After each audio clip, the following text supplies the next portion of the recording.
You're listening to the High Upside Show, a podcast that allows people like you and me to invest our money in a more entertaining way. My name is Keenan Rivals. I'm a photographer by the day, but I make most of my money by flipping cards. In this show, I'll be sitting down with you and sharing my best practices. You'll learn my process, the lessons I've learned, and more importantly, who you should be buying. What's up, guys, and welcome back to the High Upside Show. It's your host, Keenan Rivals. I am up and at it this morning. I went to bed super early last night, so early that I wasn't even able to watch the part 3 and 4 of the Jordan documentary. I've been going hard at just sports cards and research and been staying up late. And I think last night got the best of me. But I woke up at about 4 a.m. this morning and I was like, you know what? I'm already up. I'm going to go watch it. And I just loved it. I don't know what you guys are thinking about it, but I loved it. I love seeing just Dennis Rodman and learning more about him. Looked up some of his stats. I'm looking up all these guys' stats while I'm watching it. And I just couldn't believe how many rebounds he averaged. It was just crazy, seeing his stats, seeing how productive he was and how much hustle he had. And most of you, after watching just Jordan and the Bulls and their success, and even watching the Pistons, I'm from Detroit, just being able to see the Pistons be a good team, that's so foreign to me. It was just motivating. So I'm like, I got to jump on the podcast.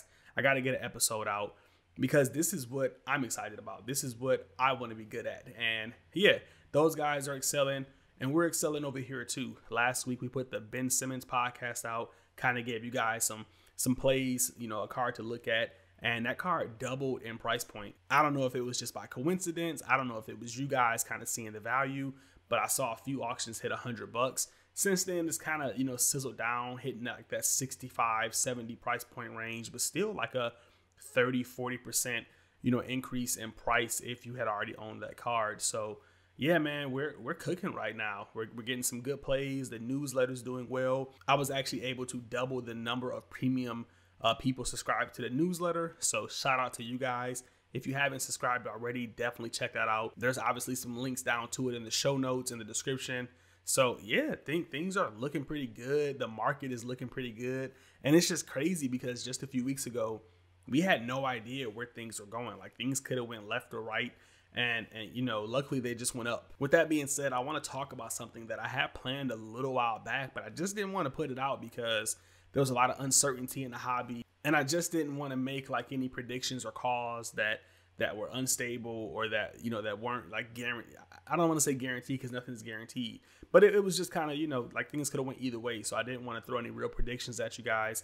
But now that we're kind of stable, we're kind of running, I'm a little more confident in kind of sharing my advice or sharing what I'm doing. And hopefully that can lead to us making some money. So yeah, today's podcast is about the asset that you guys are missing out on. And yes, I say asset. When you listen to this podcast, you're going to hear me use terms like asset and market cap and fundamentals. I mean, we're looking at these sports cards, just like we do traditional markets. So you're going to learn about some sports cards. And if you're not familiar with the stock world or the investing world, you might actually learn a few tips about that as well. So yeah, back to this asset. I think what I do best is I'm able to look at the market and just see some plays that are undervalued. That's what I call fundamental investing or fundamental trading.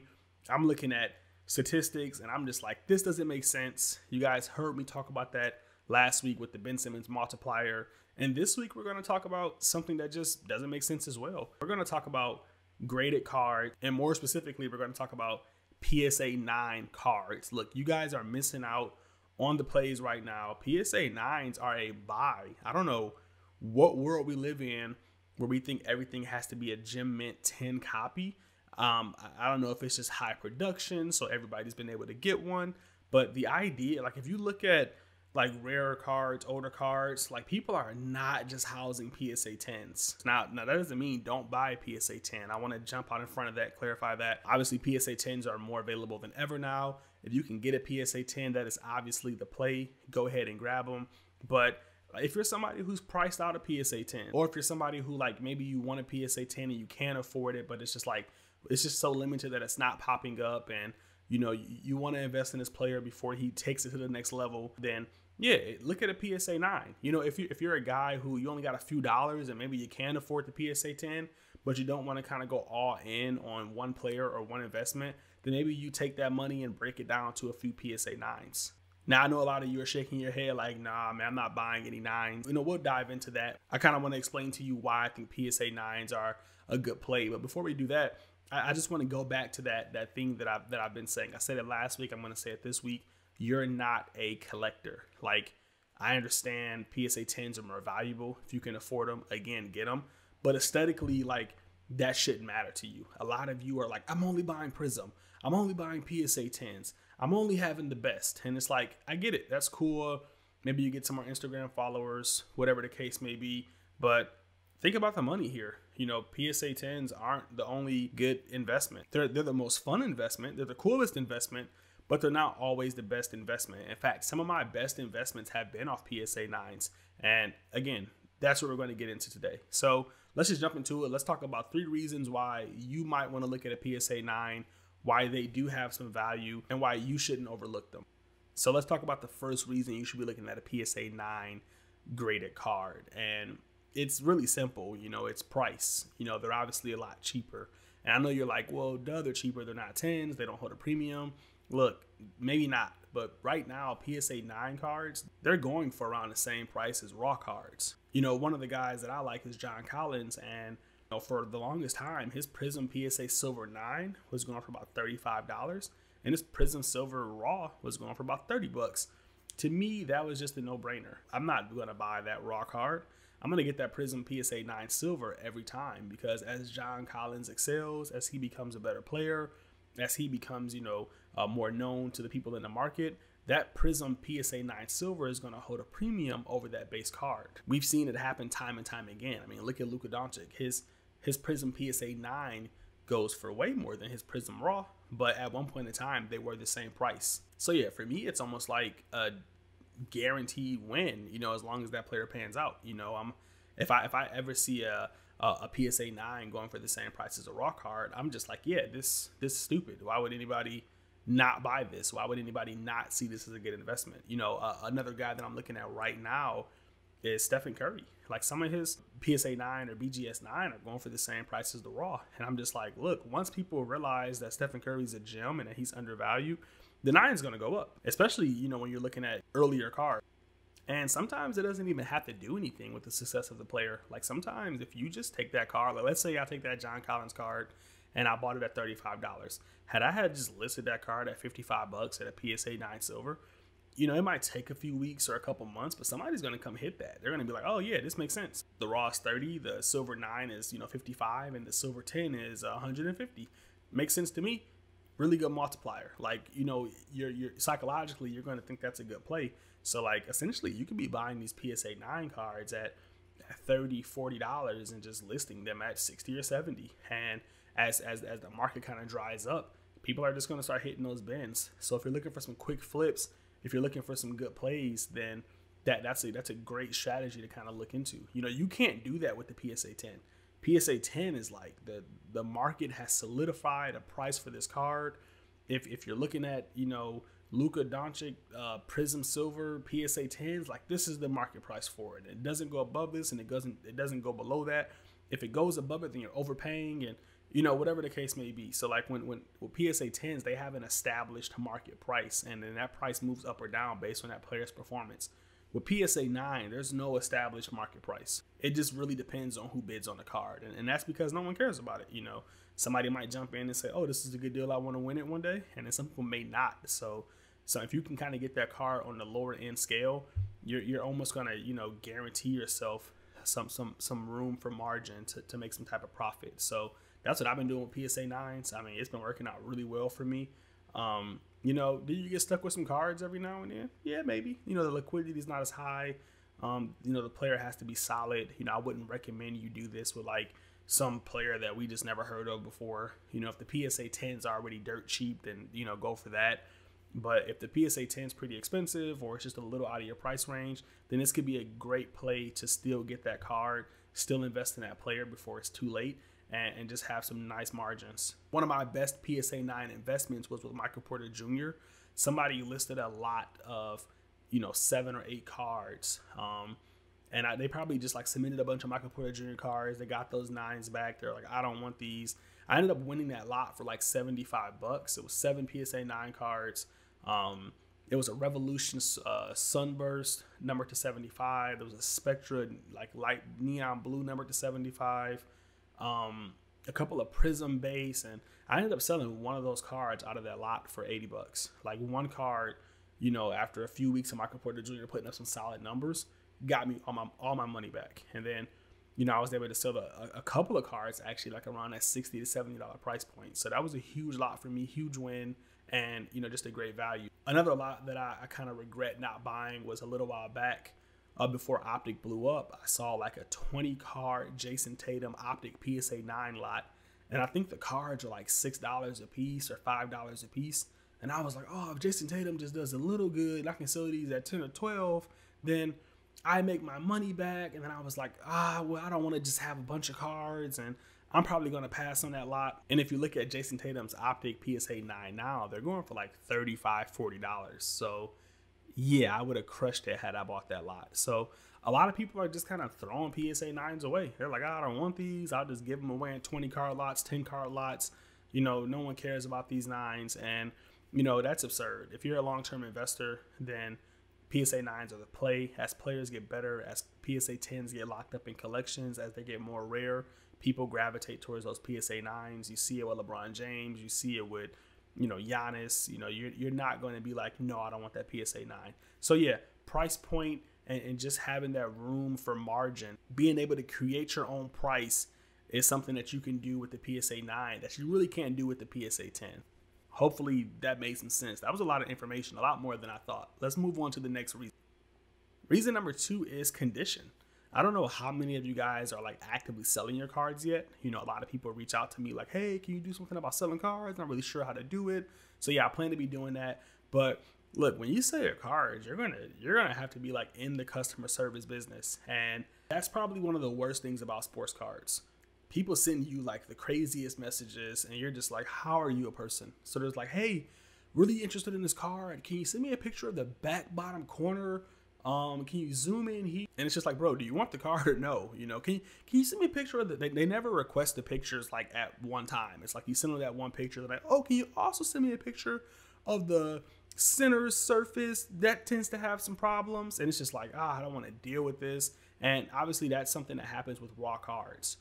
Look, when you get a PSA 9, you don't have to deal with that. It's a PSA 9. It's already graded. Like there's just no complaints. Here's the card. It's a 9. You get what you get. You see what you get. It's already been graded. And if you can get PSA 9s for the same price as the raw card, then that's just going to save you so much time and confusion. You know, no one's going to be able to be like, hey, this doesn't look like the scan, or hey, this card actually isn't as centered as I thought. Because look, when people buy raw cards, they're looking to send them in. They're looking to grade them. They're looking to evaluate them. And once they get your card, if your card doesn't meet like their grading standards or it doesn't appear to be what they thought it was, then you got a chance for like somebody returning your item or just being unsatisfied. And buying a PSA 9 kind of eliminates that. You know, it's cased already, it's graded, it's good to go. You know, they know what they're getting essentially. Now, of course, every now and then you might get that one guy who's like, hey, this case is scratched or this case is damaged. I mean, you're gonna, you know, you're selling things. There's going to be some people who are unhappy.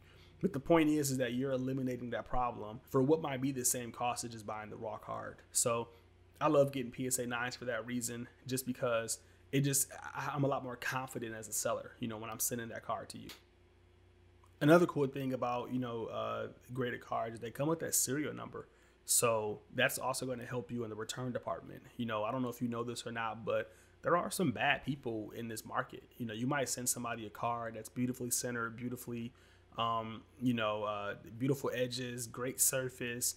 And they might be like, hey, didn't want the card, not as I expected, and just send you like some off-centered card that's like, it's obviously not the same card. You know, you get people who do that bait and switch. There's no bait and switch with a PSA 9. You have the scan of or picture of your card. You have the serial number. And, you know, that way, if you get a different card back or they return something and it doesn't match your serial number, then you're good to go. You know, even worse, if somebody's, or I guess even better, if somebody steals your card or does something fraudulent and then you see it like back on eBay, you're just able to kind of track your card. And it's not something that you're going to do all the time or that you probably ever will use, But again, you get that peace of mind knowing you can. So again, you just feel a lot more confident when going into that sale. So yeah, I think that's worth paying a little extra for. You know, I pay $5 or $10 to kind of do that. Essentially, that's like tracking your card. You know, you're able to see it, you know, move around. So yeah, love that idea. And the final reason you might want to look at PSA 9 is just emerging markets. I mean, you know, you guys are seeing StockX kind of doing their thing. They're going hard at the whole sports cards market. And honestly, I think they're probably going to end up winning. I mean, it's just a nice little platform to kind of sell your cards on. They're offering some tools that eBay isn't offering. I mean, I think at the end of the day, eBay probably will, you know, maybe remain king, but StockX is going to become a valid, you know, option to be selling graded cards on, especially popular ones. So yeah, you know, as opposed to buying a raw card, you can get that PSA 9 and you're able to participate in that market. StockX doesn't take raw cards, they take graded cards and graded cards only. And as new emerging markets kind of, you know, pop up, I think that's going to be the course. No one wants to be responsible for your raw card. No one wants to be responsible for sending somebody a poor raw card. So by having that PSA 9, again, you're kind of able to guarantee that condition and you're just able to participate in these other markets. And that's just ultimately going to increase the liquidity, you know, that we owe so much need here. So yeah, those are kind of the top 3 reasons why you might want to look at PSA 9. Again, I'm just trying to present you guys some ideas that may not be so sexy, but they make sense. You know, so many of us are just engulfed in having 10s and Gem Mint and Princeton and like I get it. Like I love 10s just as much as anybody else. I like showing them off, but there's just some really good value plays in terms of 9s. You know, the multipliers are a lot better. Some of the 9s go, you know, dirt cheap. You know, no popular card, no popular player, you know's card should be going for the same price as his raw card. So a lot more opportunity in terms of margin. And, you know, obviously just have common sense. This isn't going to apply to every card or every player. You know, use this information at your own discretion. Kind of do that research and see if it makes sense. If you see an undervalued card, then, you know, go ahead and grab it. If you really want a PSA 10, but it's not popping up and the 9s are just a steal, then go ahead and grab a couple 9s. I mean, at the end of the day, when we talk about percentage, they tend to move the same way. If Luka's PSA 10 swings 40%, the 9's probably going to swing 40% too. You know, it may not look like as much money when you get it in your PayPal, but if you buy 2 or 3 of them, then they're probably going to sell for the same price. You know, an example I always use is like, let's say right now you get a Luka card, a Luka Prism PSA 10 for $500. That's pretty much like the standard price right now. And let's just say the PSA 9 for simple math is going for $200. And then let's say Luka, his PSA 10 goes and he like does some cool stuff. He pops off and then it sells for, it goes up to $1,000. Now Luka's at $1,000. Had you bought the PSA 10, you would have doubled your money, you know, a nice increase in price. And let's just say the PSA 9, you know, is going for $500 now. And let's just say you bought 3 of those. Well, now you're able to sell those for $1,500. So you put $500 into the Luka PSA 10 and it sold at $1,000, and you put $600 into 3 PSA 9s and they sold for, you know, $1,500. And, you know, that's just simple math. Or maybe they sell at $400 a piece, but and you just double your money again, and it's the same percentage play. But let's just say you didn't have that $500 at one time for the PSA 10, so you kind of had to, you know, buy the PSA 9s every 2 weeks when you got paid or whatever. You know, had you not bought the PSA 9s, maybe Luka shot up and you missed your opportunity. So yeah, just kind of, again, trying to give you guys some ideas, trying to paint some pictures. Hopefully you guys have a different perspective on PSA 9s and you can kind of see them as a play, as an opportunity to make some money. Again, do your research, use your own discretion. It's a case-by-case basis. It's not something that I use for every player, but I do use it from time to time if it's a sensitive condition card or a rare card, or, you know, just an opportunity. You know, if I just see like the multipliers that don't make sense. So let me know what you guys think about this episode. If you haven't signed up for the premium newsletter, then go ahead and check that out. Again, I'm leaving a link down below. If you can, go ahead to Apple Podcasts and review this podcast. Let the people know what I'm doing. Let them know that I'm giving out game. You know, I really need those reviews. It helps a lot. But yeah, I'll catch you guys in the next one. Happy investing.